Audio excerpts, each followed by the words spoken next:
भगवान श्री कृष्ण के अमृतमय संदेश को आत्मसात करना चाहते हैं। हम सभी भक्तों के लिए भगवान ने जो कहा, भगवान कहते हैं उद्धरेत आत्मना आत्मानम न आत्मानम अवसादयेत। अपना उद्धार स्वयं कीजिए, स्वयं को अवसादग्रस्त न करें, खुद को दुखी न करें, खुद को संतापित न करें, खुद को कोसना छोड़ दें। अपने भाग्य को कोसना, अपनी परिस्थितियों को कोसना छोड़ दीजिए और आपको स्वयं का उद्धार करना है। आप जहां हैं वहां से ऊपर उठना। व्यास ऋषि ने भी महाभारत में ऐसा ही संदेश दिया, उत्थातव्यम जागृतव्यम। उठ जाओ और जाग जाओ। कठोपनिषद को पढ़ें तो वहां भी ऐसा संदेश है। यमराज ने जब नचिकेता एक छोटे से बालक को जीवन की शिक्षा देनी शुरू की तो उन्होंने कहा, उत्तिष्ठत जागृत प्राप्य वरान निबोधत। नचिकेता, उठो जागो और जो प्राप्त करने के लिए तुम दुनिया में आए हो उसे प्राप्त करो। बहुत बार मन में आता है कि उठो जागो, तो पहले तो ये होता है कि जागो और फिर उठो, और यहां कहा जा रहा है कि नहीं, पहले उठो फिर जागो। तो ये उस उठने जागने के लिए नहीं जो आप रोज करते हैं। जब आप जागेंगे तो उठेंगे भी सही, लेकिन यहां संदेश है कि आप जहां हैं उन परिस्थितियों में पड़े मत रहो, वहां से ऊपर उठने की कोशिश करो। और ऊपर उठना है तो अपनी होश बनाए रखो, क्योंकि इस पूरी पृथ्वी में, इस जगती में आपको भुलावा देना, भ्रमित करना, उलझाए रखना बहुत सारे साधन हैं यहां। इसलिए इसको माया कहते हैं। पृथ्वी लोक को ये माया लोक है। माया लोक है तो ये माया लोक ऐसा है कि जो जादू करता है, हर चीज आपको बांध लेती है। आपका मकान, आपकी दुकान, आपकी चीजें, आपका कपड़ा, आपका आभूषण, आपके अपने, आपके पराये तक आपको बांध लेते हैं। हर चीज में आप चिपक जाते हैं, छोड़ना ही मुश्किल होता है। इतनी तक स्थिति हो जाती है कि हम ट्रेन में भी ना भी सीट मिले, मौका लगे तो रुमाल रख करके, रुमाल रखा सीट पर कब्जा करना चाहते हैं। बाथरूम में गए और आते कहेंगे सीट मेरी है, कैसे, मैंने यहां रुमाल रखा हुआ। रुमाल रख के कब्जा करने को तैयार रहते हैं। छोटे बच्चों में भी आदत होती है कि वो भी किसी के घर में भी गया हो और कोई बच्चा अपने खिलौने खेलने के लिए दे दे तो फिर वापस देता नहीं हो, कहता मेरे ही हैं। किसी से आप उधार ले लें तो लौटाना नहीं चाहते, अगर लौटाएंगे भी 100 रुपए लिए हों तो देने में कम से कम 10 बार टुकड़े टुकड़े करके देंगे कि उसके काम ही ना आए बिल्कुल भी। पकड़ने की इतनी बड़ी आदत है हमें। और जबकि इस दुनिया में हर चीज दी गई है लौटाने के लिए। हर चीज जहां से आती है वहां लौटती भी है। जैसे भगवान देता है वैसे वापस लेता भी है। इसलिए दुनिया में संयोग के साथ वियोग है, पाने के साथ होना है, आने के साथ जाना है। संयोग के साथ वियोग है। आए हो तो जाओगे भी, आना याद है तो जाना भी याद रहना चाहिए। तो ये पृथ्वी लोक जो है ये माया का लोक है। इसमें हम इतने बंध जाते हैं, इतने उलझ जाते हैं कि इससे ऊपर उठ ही नहीं पाते। और ये नियम है कि पहली जगह छोड़ोगे तो तब दूसरी जगह मिलती है। जहां आप हो उसको छोड़िए, उससे ऊपर उठिए तो दूसरी चीज मिलेगी। लेकिन उठने के साथ साथ होश संभाल कर चलना चाहिए। होश रहेगी तो आपके उठने का फायदा है। भगवान श्री कृष्ण ये कहते हैं कि आप अपना उद्धार करें, अपना कल्याण करें, अपना भला करें। अपना भला करने के लिए आपको सजग होना चाहिए।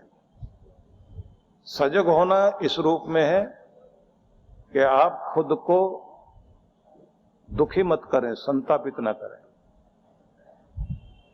और आगे तो उन्होंने और कमाल कर दिया, आगे कहा कि खुद के शत्रु ना बने, खुद के दुश्मन ना बने, आप स्वयं के मित्र बने। जो अपना मित्र बनना चाहता है उस आदमी को क्या करना होता है? अपनी भलाई के लिए कुछ कठोर कदम उठाने चाहिए।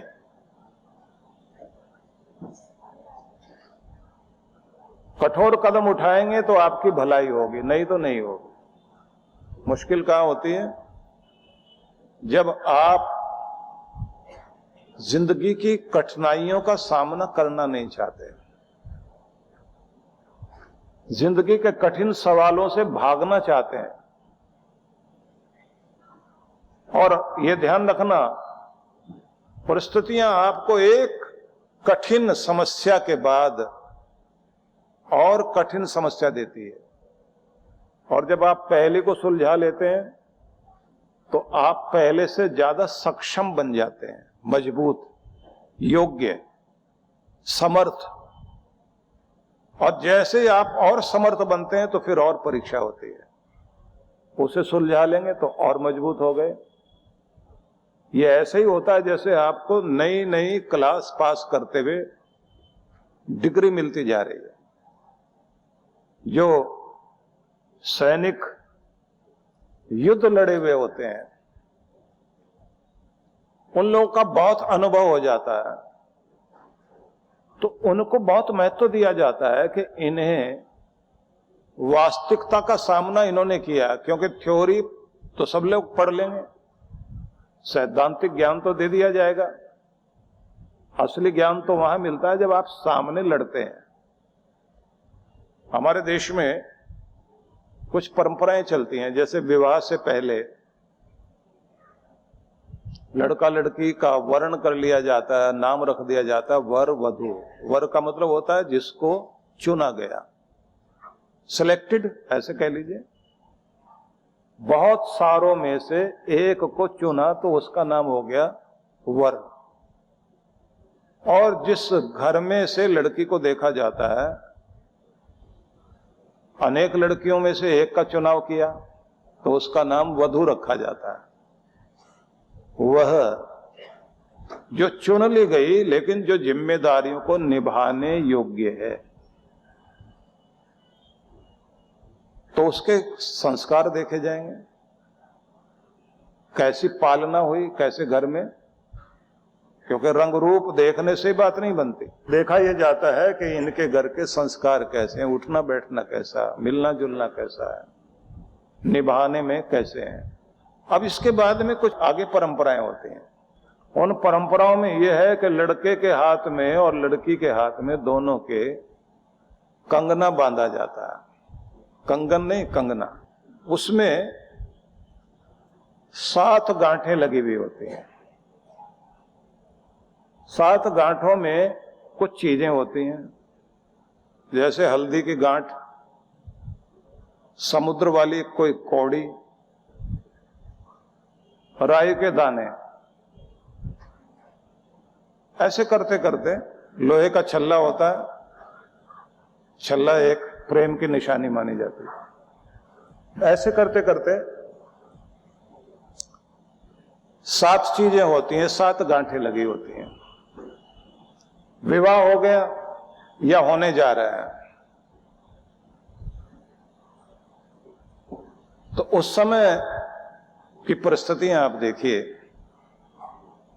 लड़के की पूरी परीक्षा होती है। लड़का जहां बैठा हुआ है विवाह के समय में, तो उसके पीछे लड़की की सहेलियां बैठी हुई होती हैं और वो सब उसको तंग करती हैं, उसका ध्यान बटाती हैं, उसको बीच बीच में कुछ, आजकल तो हेयर पिन ही बहुत बड़ा काम करती है, तो वही वो इस्तेमाल करती रहती हैं, कुछ बोलती रहेंगी। उसके बाद बड़ी बूढ़ी महिलाएं सामने होती हैं, चेहरा देखती रहती हैं कि लड़के का स्वभाव कैसा है, जल्दी उद्विग्न तो नहीं होता, बेचैन तो नहीं होता। और फिर एक रस्म होती है विवाह के बाद, जब दोनों एक दूसरे के हाथ में बंधे हुए कंगना को खोलते हैं,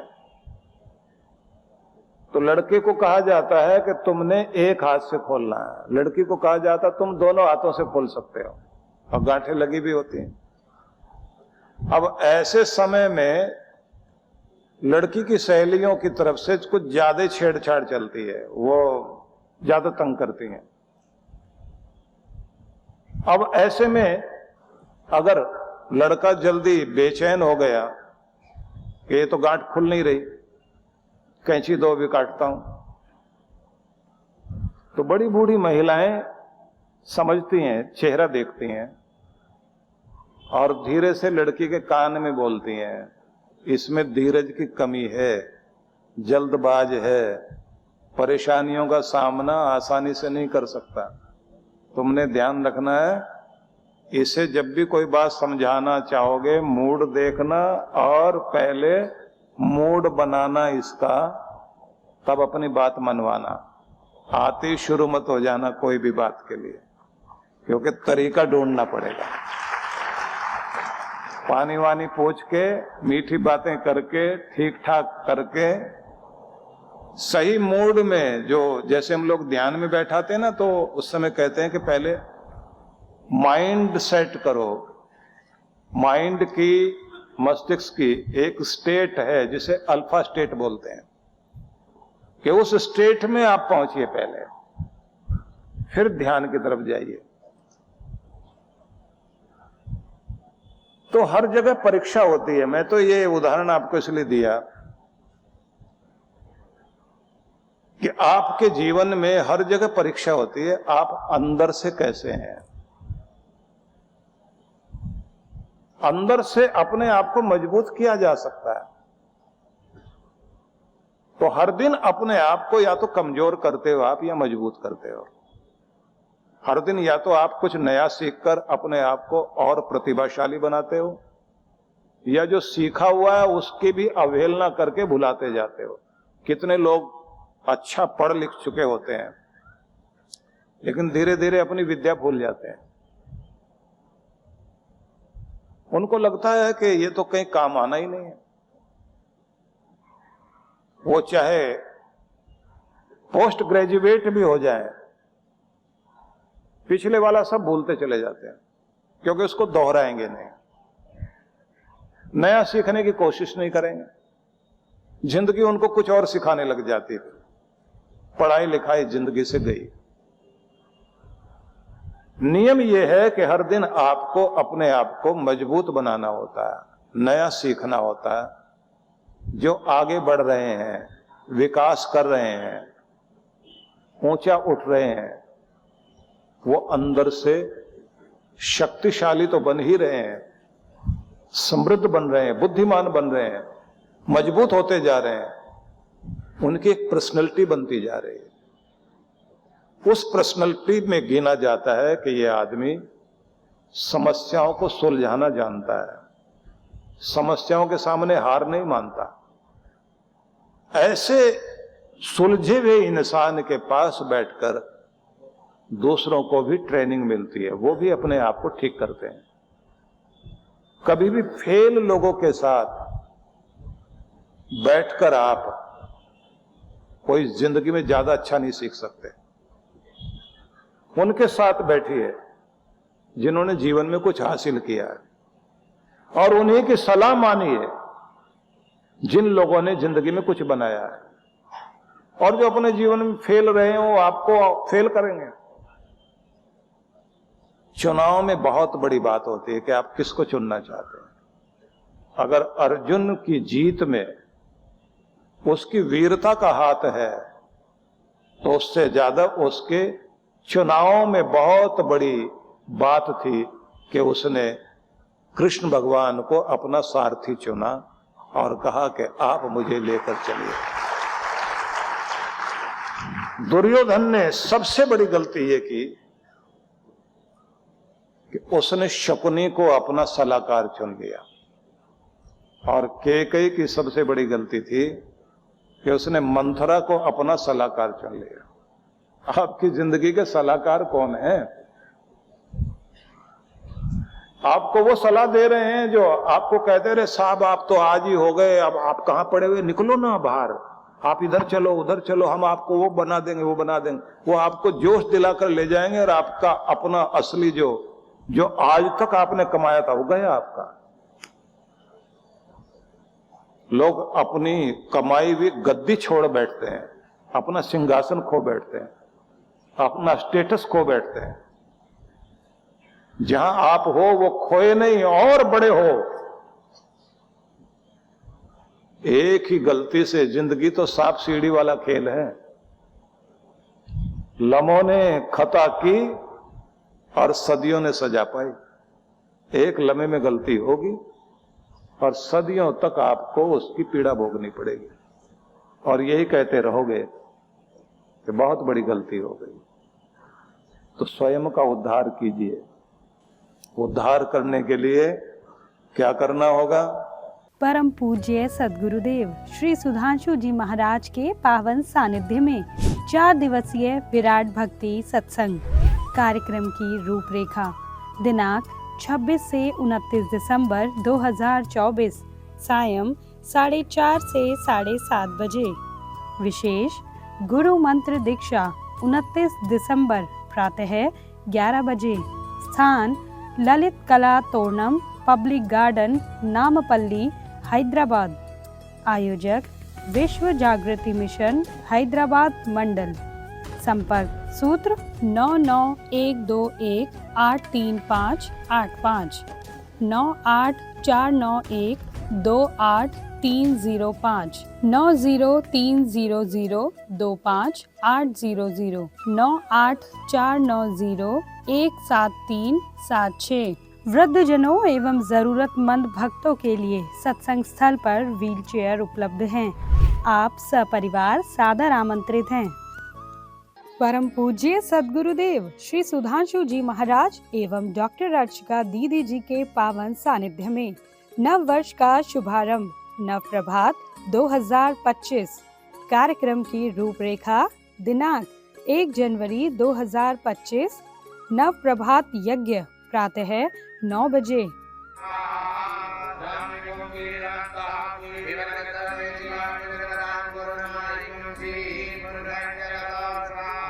शोभा यात्रा प्रातः 10 बजे। शिवालय प्रांगण में दिव्य सौभाग्य उदय प्राप्ति पाठ प्रातः 11 बजे।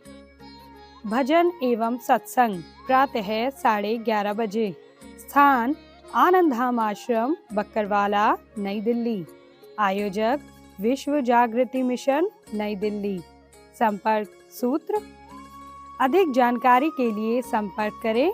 आप सपरिवार सादर आमंत्रित हैं। इस्पात नगरी भिलाई में होने जा रहा है शिव ज्ञान गंगा महोत्सव।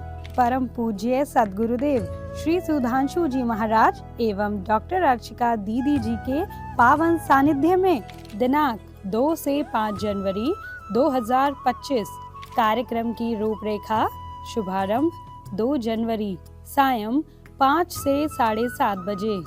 3 से 5 जनवरी प्रातः 9 से 11:30 बजे। सायं 5 से 7:30 बजे। विशेष मंत्र दीक्षा 5 जनवरी प्रातः 11:30 बजे। स्थान जयंती स्टेडियम मैदान सिविक सेंटर भिलाई जिला दुर्ग। आयोजक विश्व जागृति मिशन भिलाई दुर्ग मंडल। संपर्क सूत्र। आप सपरिवार सादर आमंत्रित हैं। नागपुर में रजत जयंती के उपलक्ष्य में परम पूज्य सद्गुरुदेव श्री सुधांशु जी महाराज एवं डॉक्टर अर्चिका दीदी जी के पावन सानिध्य में रौप्य महोत्सवी विराट भक्ति सत्संग।